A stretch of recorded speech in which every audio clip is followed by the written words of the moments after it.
Hi everyone, my name's Tony Barrett. I'm CEO of Flippa.com, the world's leading marketplace for websites, mobile apps and domain names. I'm really excited to be joined today by Joe Burrill. Joe is a professional website investor and portfolio owner, and he is also the only person who currently holds all three seller badges on Flippa.com. So very excited to have him today. Joe, welcome and thanks for joining us. Thank you so much. It's a pleasure to be here. Fantastic. I wonder, Joe, if we could start by getting from you a little bit of your background and in particular how you got started in websites. Yeah, sure. So it all started about 7 years ago when my older brother bought us, the family, a board game named Cashflow by Robert Kiyosaki. That basically taught me the basics of investing in just, everyday return on investment, that sort of thing. At the time, I was working full-time in my day job, earning a decent wage and just getting by. I was always fairly good at saving, and so I had about 10 grand saved up in my bank account just sitting there not doing anything. And so after learning a little bit about investing and realizing that that's an option for me, I started looking at all sorts of different investment opportunities, things like shares and property and so on. In the end, long story short, I ran into a couple called Matt and Liz Rad, and went along to their 3-day workshop and was instantly hooked. I just knew that was exactly what I was looking for. So signed up for their high-end mentoring course, and then the rest is pretty much history. Matt and Liz, we know them well. They're fantastic, aren't they? Yeah. So what was it about websites in particular that attracted you as opposed to shares or property or other ways to invest your money? I have had a background in tech type stuff. Like I did a diploma in multimedia design. That's much more of a design stuff. And to be honest, I learned pretty much nothing, nothing usable anyway. I built a few sites in the past, although they were pretty terrible. I learned more with Matt and Liz than in my diploma anywhere else. So that was sort of what it was that interested me. Obviously the return on investment seemed to be out of this world, and it was even better back then than it is now, which still is really good. So, I suppose that's why. Okay, so perhaps digging a little bit more to the way that you do operate your portfolio. So how many websites might you be owning and managing at any one time? It fluctuates a fair amount. I generally go through buying and selling phases. At any one time, it's pretty much between 5 and 15. I like to keep it at like 10 or less if I can, but I can manage up to 15. Okay. Out of those sites, I'm usually renovating or working on regularly about maybe 2 or 3 of them. The rest are just sort of sitting there, just being maintained, if you know what I mean. So there's, I look at them maybe a few times a month, and that's about it. Usually don't have to do that much more with them. So is that a full-time job for you? Does it take 40 or 50 hours a week to manage those websites, or is it less than that? It usually takes me about maybe 10 to 20 hours actually maintaining those sites. And the rest of my time I spend looking for new sites to acquire, generally. And that actually takes up a good chunk of my time, because it requires lots of research and stuff, which we'll get into probably later on. I think we will. Yeah.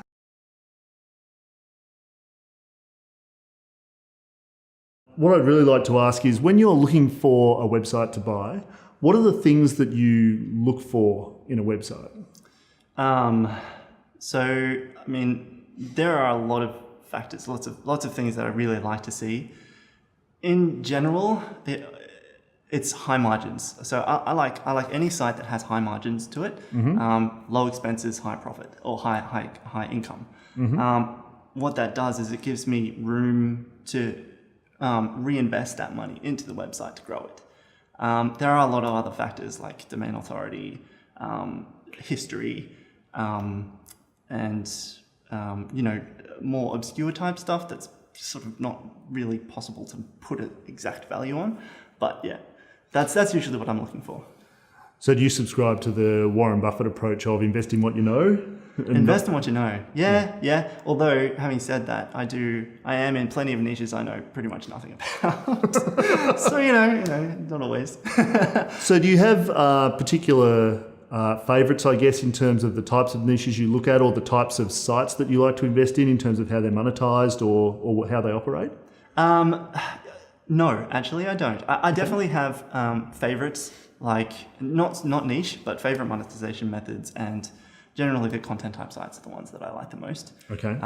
Advertising or affiliate revenue, because they're the more passive ones that don't require my attention 24/7.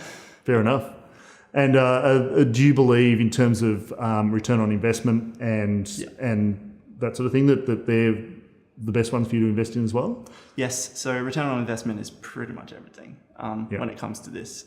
So when I invest in a website, I always intend to make that money back through the website. Yeah, if I can. Absolutely. Why wouldn't you? Exactly. So in terms of, you mentioned before that you tend to renovate some sites and work on some sites and others are more passive.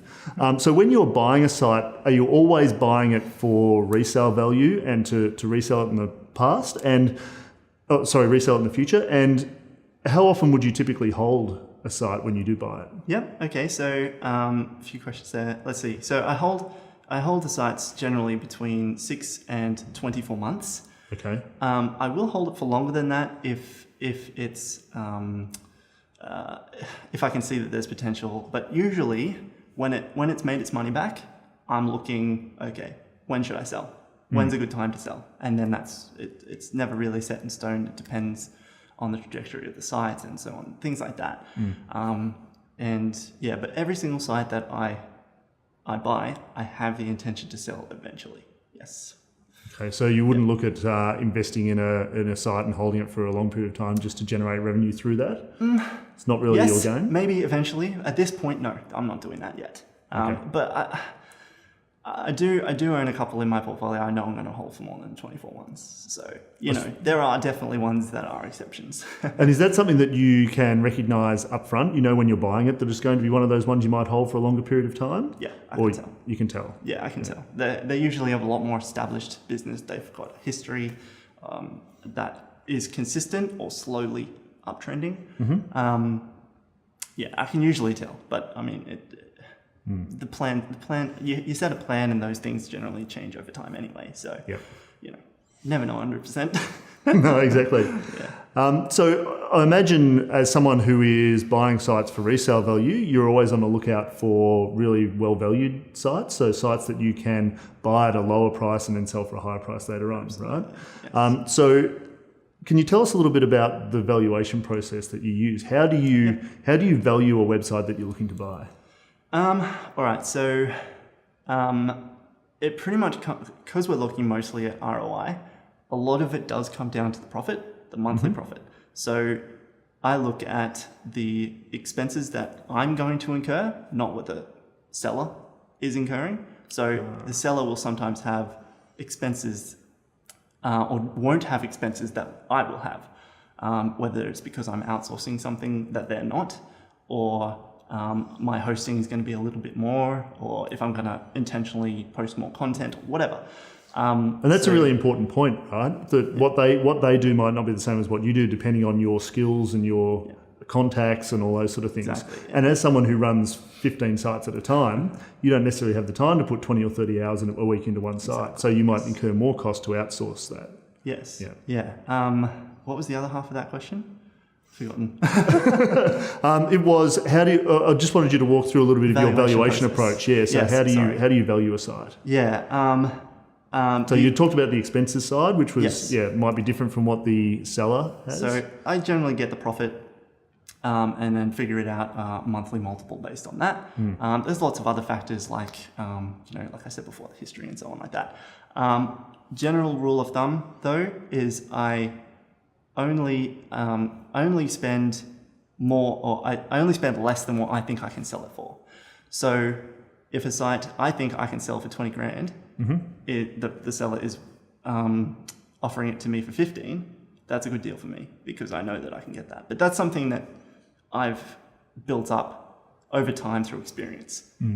So it's not something that you can, a newbie can come along and know. It's something that I just know from myself.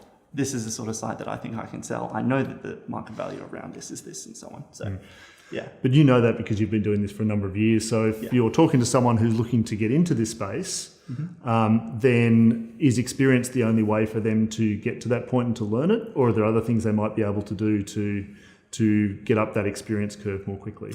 In terms of buying and selling, no, you just have to do it.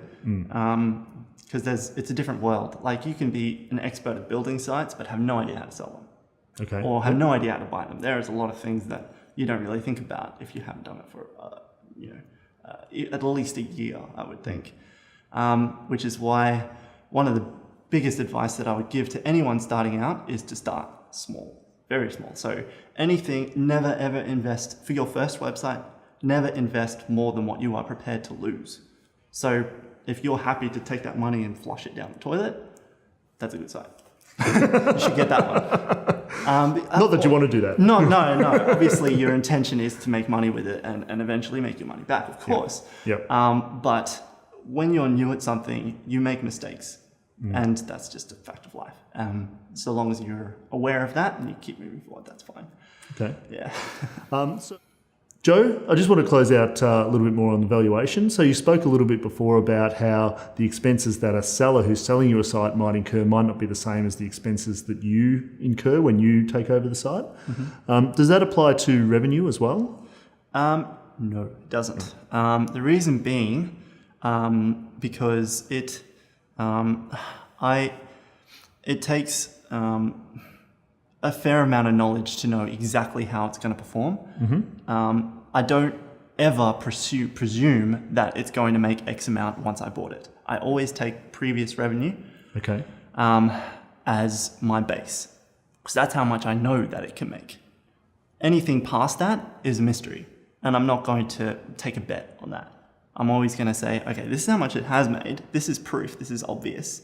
Even if I plan to make some changes in the future, I don't know what those changes. It could be worse, for all I know. I don't know. And so that's part of the testing and measuring. And so if it comes down, when I was expecting it to go up, and I've paid as if I was expecting it to go up, I've made a bad investment. Does that make sense? It does. So you might look at a site and say, I think there's opportunity on the revenue side there, but you're not going to take that into account in your valuation and how much you're prepared to pay for it. Absolutely, exactly. Because you just never know. You just don't know. So if you're taking historical revenue and you're looking at the cost base and saying, what am I going to have to spend on this site? How do you then, at a high level, take that into account in your valuation? How do you then arrive at what you're willing to pay for that site? Okay, so when it comes to potential, like I said, I never buy based on potential, but it is a factor, and I'm very well aware of that. And so if I can see that the person has neglected the site, for example, for a long period of time, and they're not doing anything with it and it's still performing well, then I know that someone, if I was to jump in and start giving it some love, it will no doubt go up. So, scenarios like that, it will bump up my multiple a little bit, but a little bit. It's conservative for sure, because like I said, I don't know what's going to happen. So in terms of multiples, you put a multiple on the profit that a site makes. Yes. So what are the sort of range of multiples that most websites would go for? And can you talk a little bit about a couple of the things that might impact on that multiple? Okay. So generally speaking, I cap my multiples at 15 times.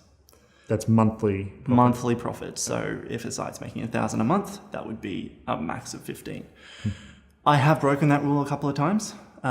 If it's a site that I can see has got some seriously good history, it's got clear potential, things that it's under-monetized. There are a few sites that get sold that are clearly under-monetized. Like you can see that there are obvious ways that you can just literally make a couple of tweaks and it goes up like that. Those generally are fairly obvious. Like say, for example, if they're monetizing with AdSense, they have one AdSense block on each page. Like obviously if you put 2 even, then it's going to increase the revenue. So stuff like that, that does impact my valuation. So, but I mean, I've bought sites for as low as 8 times just recently as well. So it depends a lot on the site. So there's still a lot of bargains out there. There are bargains out there, yes, if you're looking, for sure. Yeah. All right, we might come back to that a little bit later.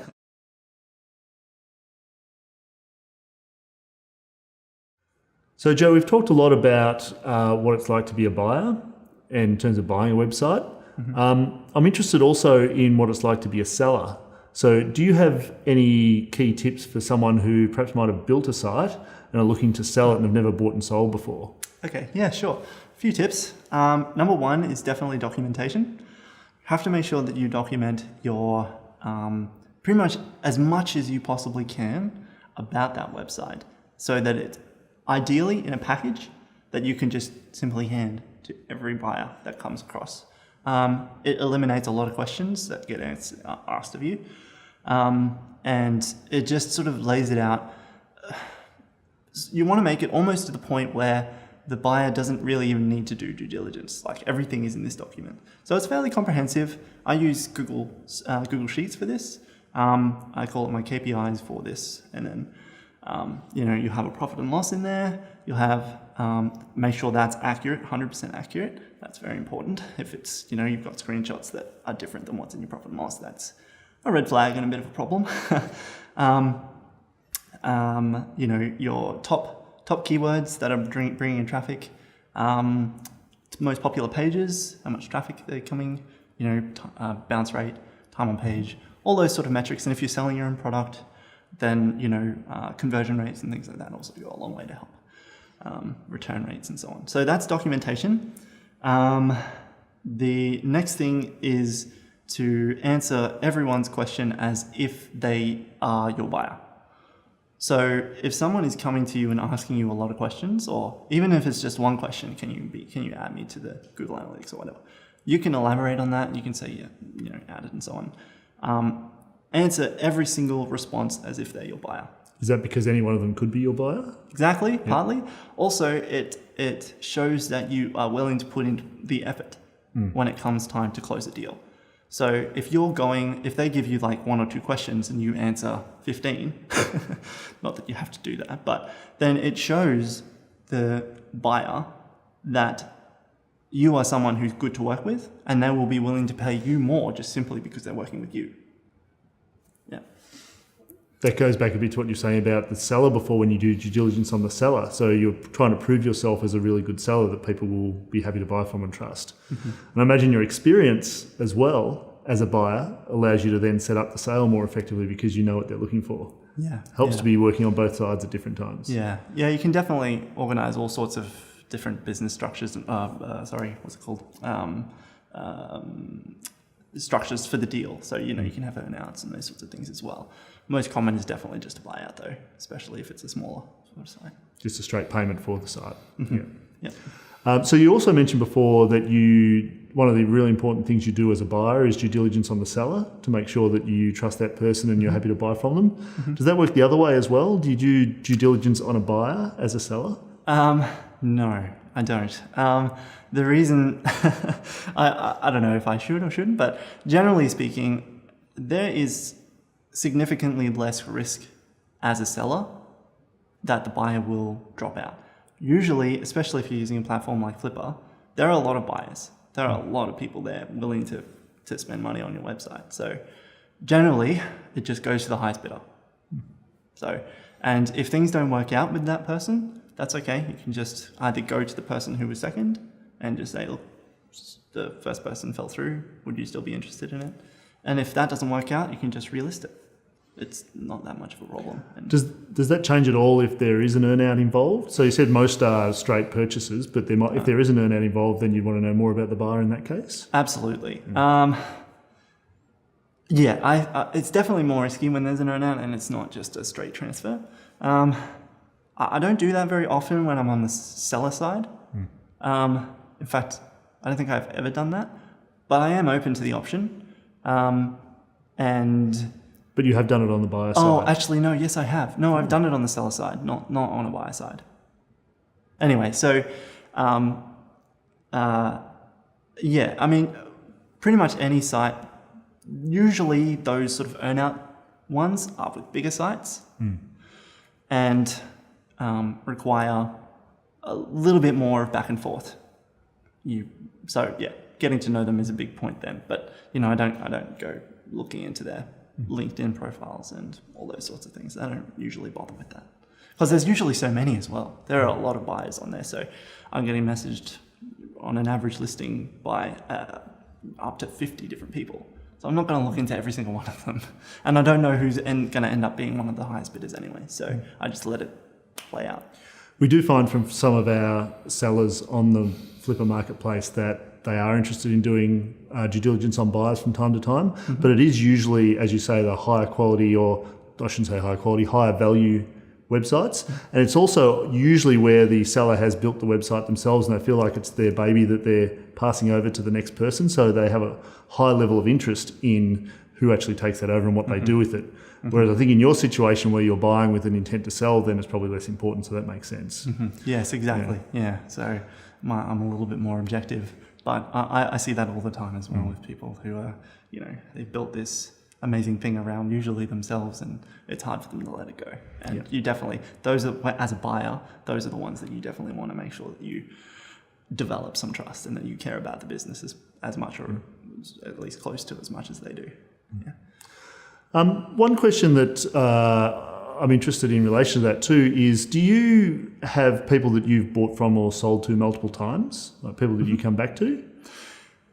Yes, actually I do. I've had a couple of repeat buys, and sellers in particular. I go back to sellers quite a bit and just say, hey, you've got any new sites available? Because it's someone you've already done the DD on and you trust them to an extent, and it went well last time? Exactly. Successful site sale went once, so stands to reason that another one would also work out fine. So it's definitely worth it to keep in contact with those people and reach out to them every now and then. Great.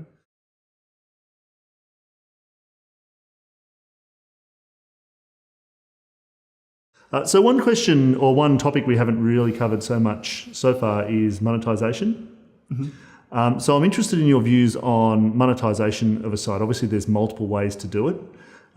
Do you have preferred or favourite ways you like to do it, both in terms of taking a site and trying to increase the revenue, and also in terms of what you're looking for in the way a site's monetised? Okay, yes. So like I've said already that AdSense and affiliate type sites are usually my favorites. So I'm looking for opportunities where there's, say, you can tell that they're being under monetized for whatever reason. So that's definitely number one. Those are the simple quick wins. A lot of the time there will be an email list as well with the site that is being very underutilized. Usually most sites that have an email list, there is an opportunity for a digital product, whether that's an ebook, a course, or just something just simple that you can just digitally transfer through to the buyer, through to your customer, and sell it on the platform. So I think that in terms of generating more revenue, digital products, if you can, depends a lot on the site, but digital products definitely go a long way. That's a massive big win. If you can see that, a good example, recipe type sites. So if you've got an email list of 2,000 people and they're getting emailed every single time you send out, you post a new recipe to the site, don't you think that if you went through your archives, compiled all of your best and most popular recipes and sold it to them as an ebook, they'd be willing to buy that? So that's an example of what you could do. And it's literally, you don't even need any new content, maybe a little bit in between the paragraphs and stuff, but compiling it so that it's an easy built for you package that you just go, here you go. And that's a fantastic, I love doing that one. Yeah. Great tip. Yeah, I'm sure you could do quite well out of that. Yes. Are there any, so on the other side of that, are there any monetization types that you don't like or that you avoid? Yes, there are. E-commerce, physical e-commerce sites. I've never owned and maybe never will own. Just simply because the margins are usually a lot lower. So, your expenses are really, really high. Your income is then is also really high, but your profit's only this, which means you only have this much room to play with. Also, it requires quite a lot of work. You've got customers to deal with, you've got orders to fill, and actually sending those physical products to where it is that they live. returns and all sorts of inventory type things, warehouses to store the inventory, all those sorts of issues are just, I don't know. I don't like it personally. Also, it's a lot harder to sell.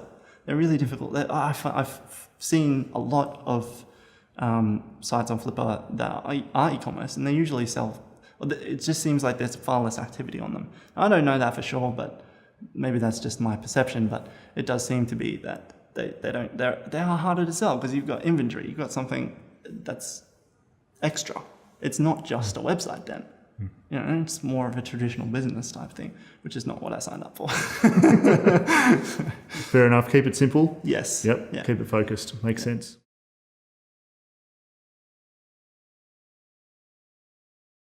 So as the only person who holds all three of our seller badges on Flippa, you've obviously spent quite a lot of time buying and selling on Flippa. Mm-hmm. Can you tell us a little bit about how you found Flippa in the first place and how you got started on the platform? Yeah, sure. It was through Matt and Liz. So they were the ones that enlightened me and showed me how to use and operate the website. It's changed a lot over time and stuff, but that's where it started. Mm. Yeah. And can you tell me a little bit about why you continue to use Flippa? What are the things about Flippa that you think make it easier for you to do what you do? Yeah. Number one, above probably anything else, is that I have full control over my listing. Mm-hmm.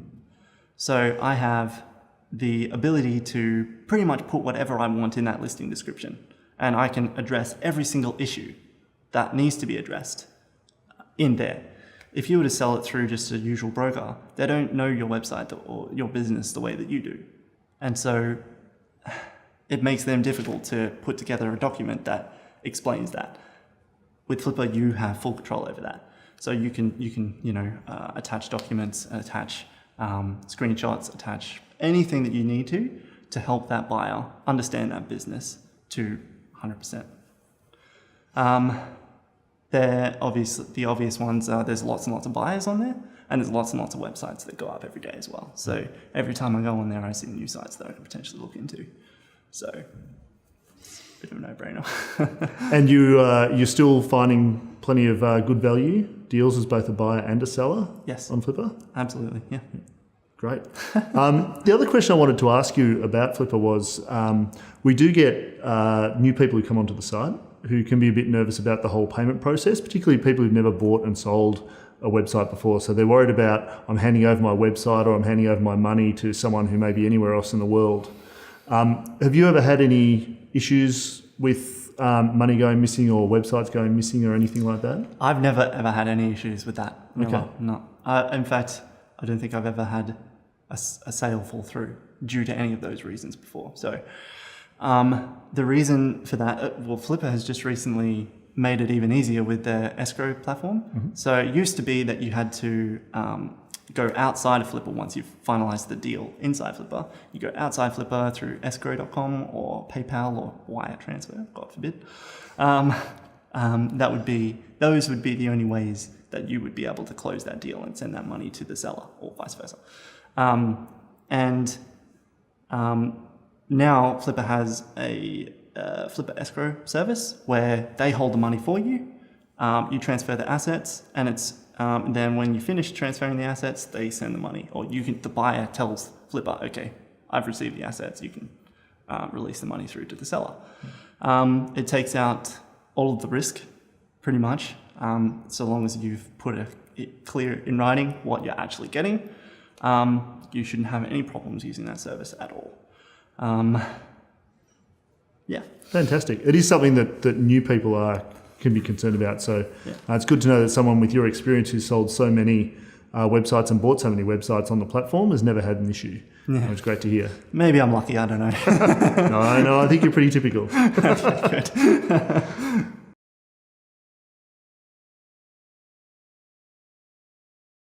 But what we have been talking about in terms of the profit and the revenue sort of leads us a little bit into due diligence. Yep. So I imagine that as a buyer, that the due diligence process is very, very important in terms of your process for buying a website. Absolutely. It's probably the most important part, and it baffles me how many people don't do it. Buy sites. It's like, you don't even know what you're buying. Anyway, so what are the most important things you look for when you're doing your due diligence? What are the 2 or 3 key things that matter most to you? Yeah, okay. So I think it's worth noting that it usually takes me between 5 and 6 hours to do full due diligence on one website. Okay. So it's a significant time, and obviously I'm not going to cover every single step of that. A lot of it has been built up over time, and I had to do it and so on. So, but some of the key things are traffic. So you want to look at where the traffic is coming on the website, where is it coming from, what they're doing, how long they're spending on your website, and all those sort of metrics. Sort of along with that, if it's getting traffic through Google or organic search, you're looking at SEO factors like backlinks, where are the backlinks coming from, and those sort of factors as well. Next thing is obviously the profit. So you want to verify every single cent of profit through screenshots, screen shares, and those sorts of things. And along with that sort of goes with the expenses as well. So some sellers are a little bit dishonest when it comes to expenses because they're trying to make it look better than it actually is. So you have to be careful, which is one of the reasons why I value sites based on what my expenses are going to be, not what theirs. So, and the next thing is the seller. So the traffic, profit, seller. So the seller generally is covered by just having an interview with them, just talking to them over Skype or whatever. So you want to buy from someone who you trust, or someone who is trustworthy generally? Is that what you're looking for when you're talking to the seller? So I've walked away of plenty of deals because I just get a bad vibe from the seller. Wow. Okay. Plenty. It happens a lot actually because it happened literally just a few months ago. And if you can't trust the person, you don't know what's going to happen. It's a big risk because you're dealing with people. There's another person on the other side of that computer that's, anyway. So yeah, it's definitely a massive factor. Yeah. Yeah. And just to dig into the other ones a little bit more. So in terms of traffic, you spoke about, how much traffic there is and where it comes from. I imagine that not all traffic is created equal in terms of valuation. No. No, definitely isn't. So, organic versus paid is an obvious one. Yeah. So organic traffic would be more valuable than paid traffic. Mm-hmm, absolutely. Yeah. But there's some more nuances in there as well, I imagine. Yeah. Like I said, the main metrics is like bounce rate, time on page, or time on site in general. Page speed is actually another one that's become a big thing recently. If it's a slow website, in some ways this is an opportunity if it's ranking fairly well and it's slow. But yeah, traffic from another big thing that sort of started happening or has been happening for a while is Facebook traffic, which can generate a lot of traffic to your website, and Pinterest and those sorts of things. So each one is they have a certain attention span, so to speak. The users have an attention span, and that's usually reflected in your bounce rate, in your time on page, and those sorts of things. And in terms of profit, obviously verification of revenue and expenses and those sort of things, I imagine there's a few difficulties and pitfalls in that. You're relying on the seller to provide all that information to you through screenshots or walkthroughs or whatever. Yes. I know on Flippa we do have issues sometimes with people who own multiple sites who aren't very good at actually separating the profit or the revenue or the cost between their sites. So it's hard to tell whether it applies to this site or another site, right? Mm-hmm. You have that problem all the time? Yes. Disorganized sellers is a very common thing, unfortunately, and it's just something you have to deal with. That's why having a screen share, actually talking with them on Skype, helps a lot. There are some sites out there that literally have 10 or 15 different sources of income, and verifying that, that's going to take a long time. But you got to do it, figure out where all that money's coming from and what can be improved and so on. So I'm sure as a seller you organise your profit and yes, oh gosh. Yeah, every single one of my sites I do a KPI spreadsheet that I compile. It has all sorts of information, not just profit and not just income and expenses. It has main keywords, popular landing pages, all those sorts of things in there too. So, and I give access to every buyer to that. Fantastic. Love to buy a site from you in that case. Yeah, you're welcome. Anytime. So just to round out the due diligence a little bit, do you have any sort of key tips for people who are looking to do due diligence on a new site? Anything that you'd recommend for them to watch out for? To watch out for. Other than what we've already covered? Let's see. Well, there are a lot of red flags that come up for me. Sort of nitty-gritty stuff like backlinks and things like that. It's a bit difficult to sort of say this is a good backlink profile, this is a bad backlink profile. My number one piece of advice for people buying sites is to just ask lots of questions. You know, you're buying a business from someone, and it's your responsibility to find out as much about that business as you can before you buy it, whether it's big or small. And by asking lots of questions, you will learn a lot more about the site and have a clearer picture about whether or not that's something you actually even want to take on. So that's definitely an important thing. And it's not really due diligence per se, but it's just, you know, use your head. If it's something that you don't feel like you can run, or you don't want to run, or you don't want to learn to run, then maybe you should pass on that one, you know? Sounds very sensible. And so the last question on due diligence is, do you have any particular tools that you use that help you with the due diligence that some of our viewers might be interested in looking at as well? Yeah, sure. So when it comes to traffic, get Google Analytics guest access. That's number one. You need to have access to Google Analytics. SEMrush is another tool that I use. Ahrefs as well, but I don't use that one as much. SEMrush I like quite a lot. That gives you some fairly detailed organic search metrics. For backlink profiles, majestic.com. There are, again, other ones. I think Ahrefs also does that. Domain authority and the sort of Moz rank, those sorts of things that come from moz.com. And Skype, of course, to just jump on a Skype call. Yep. To talk to the seller, to have run-throughs and that sort of stuff. One other thing, for content-based sites, Copyscape is another good one. Okay. So Copyscape basically just, you grab a bunch of content from the website, paste it into Copyscape, and it will tell you if there's duplicate content out there somewhere. Of course, yes. Unique content versus duplicate content. Exactly. Big difference. Yeah, so you'd be surprised how often content gets duplicated online. So I'm sure. You have to be careful for that. I'm sure. So I imagine in your 7 years of experience in doing this, you've had a lot of wins, a lot of misses. Oh, yeah. So can you tell us a little bit about one or two of the not so good investments that you made? Well, the very first site that I ever bought was, I bought it for $700 US. And it was a significant chunk of money for me back then. And the site was called blacklacedresses.org. And basically, I owned it for about maybe 3 months. And then it got hit by a Google update, the exact match domain update, so it was ranking quite well for the keyword black lace dresses and black lace dress. And then that update rolled out and the traffic just went, I tried to fix it. Being my first investment, I'm like, I got to try and fix it. So I tried to fix it and it went up for a little bit. I made it better, but it wasn't anywhere near what it was when I bought it. So in the end, I just let that one go. So yeah, I mean, it definitely happens. And there was one other one. I used to be in the desktop wallpaper niche. I'm not anymore.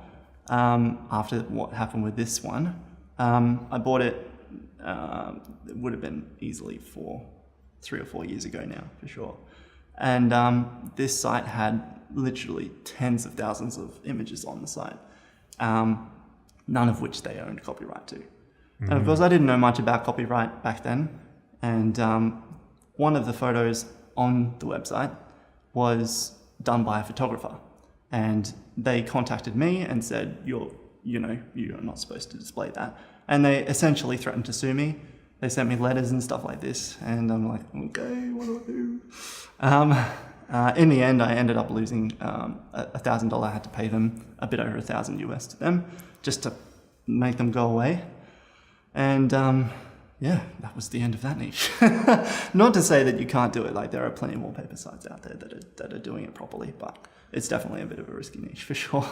So with the benefit of experience now with those two sites in particular, is there anything you do differently that would you be able to protect yourself better now, or would you just avoid them? Well, I definitely know a lot more now than what I did back then. That is for sure. So I wouldn't probably invest in those websites now. Like I said, I'm not even in the wallpaper niche anymore. So, you know, usually you can tell, generally, if the site has got good content, you know, you can see that it's been built, it's a proper business. You can tell that it's you know, got some authority, and you can tell just by looking at it that it looks real. That's a good sign, just right there. So, you know, those two sites that I bought that I just mentioned, they did not tick that box. So, yeah. Fair enough.